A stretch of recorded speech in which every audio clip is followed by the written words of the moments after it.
In this next scenario, I'm going to show how to sign a Word document using the Adobe Sign Office 365 plugin. Typical Word document, person might be able to type in their name or print it out and fill it in with pen. What we want to do is provide the recipient, in this case, to be able to type in their own name and put in the amount that they are requesting for a loan. So what I'm going to do is replace this underline with what we call an Adobe Sign text tag. So I can bracket the name of the field, underscore ES at the end of it, and then depending on how much room you want to allow for that field, you can put in even some spaces like this, and then just put in the closing brackets at the end of it. I can do the same thing for the price down here.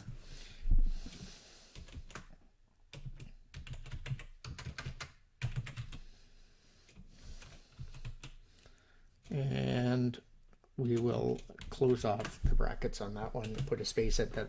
So there's a couple of text tags that will add interactive fields to this document for when it's prepared and sent out to the recipient.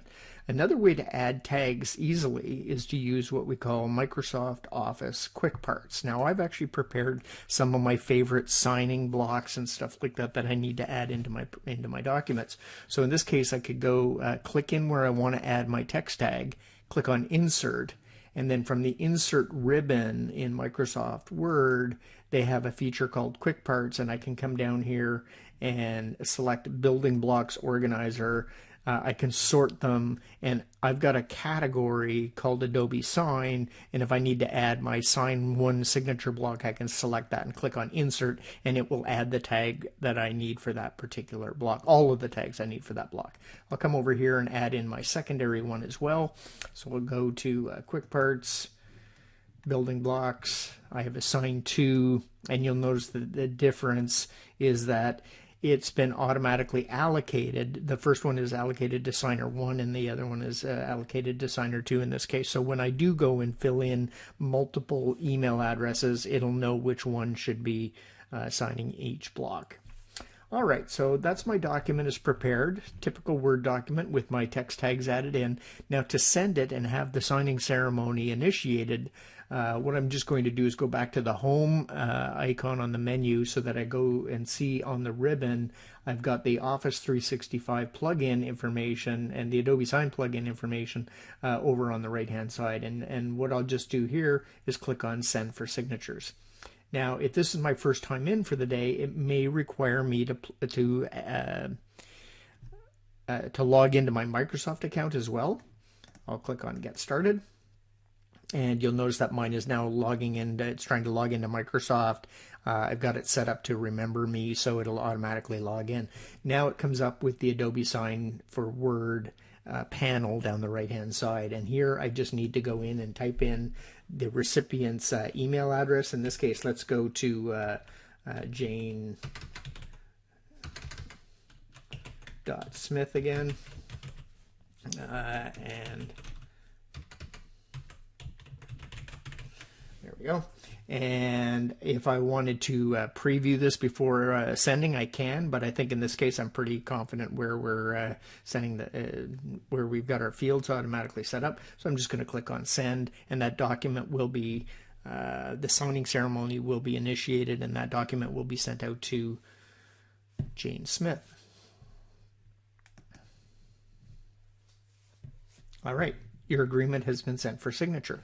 So now if I go and check Jane's email again, we'll just do a quick refresh, and we should see that here's another one. So that was super easy. And what you'll notice in this case, because we injected the fields into it, let's select that particular email entry. We'll click on Review and Sign. And when the document comes up, you'll notice that it's got interactive fields here where the recipient can type in their name and put in the amount that they're looking for. Click Next and sign the document.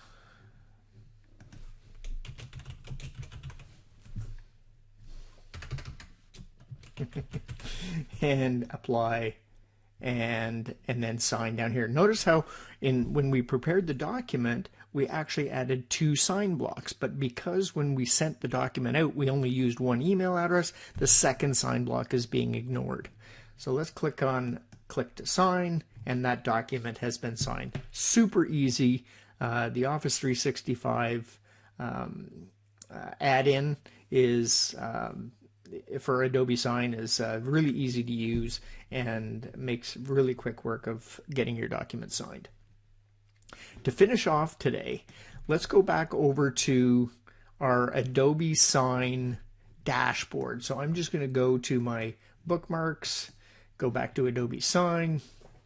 May require me to log in, and I just want to do a quick overview of the Adobe dashboard here. You'll see that when I log in, it says that I have 1 in progress right now, but I don't have any documents waiting for me to sign.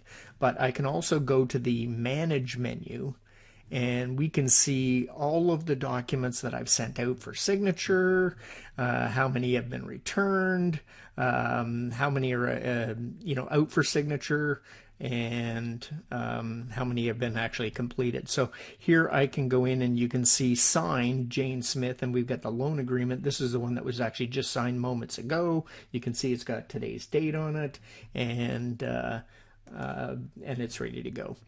So I could actually open it up here. If I select it, I can see the version of that document over on the right, and of course I can open it up and download it, and if I want to look at it, I can here as well. The other thing that I wanted to show for organizing and managing your signing projects is if I go to reports and then account activity for this month. Now you'll also notice that I can create my own custom reports as well, but when I'm looking at the activity for this month, I can bring up a dashboard to show how many agreements have been completed, how long is the average time for signatures to get completed and added to the documents. Of course, mine is a little skewed because I'm doing this through demos and they're happening very quickly, but I've got an average time of 6 minutes from time I send it out to the time it's actually signed. But anyway, the dashboards are really quite informative, and you can customize this to your requirements. So that's our demo for today. These documents that are being signed can easily be saved and stored in a long-term archiving system, but there is integrations as well that are available, and I could have this automatically deposited in a content management system such as Box or SharePoint if that was the requirement.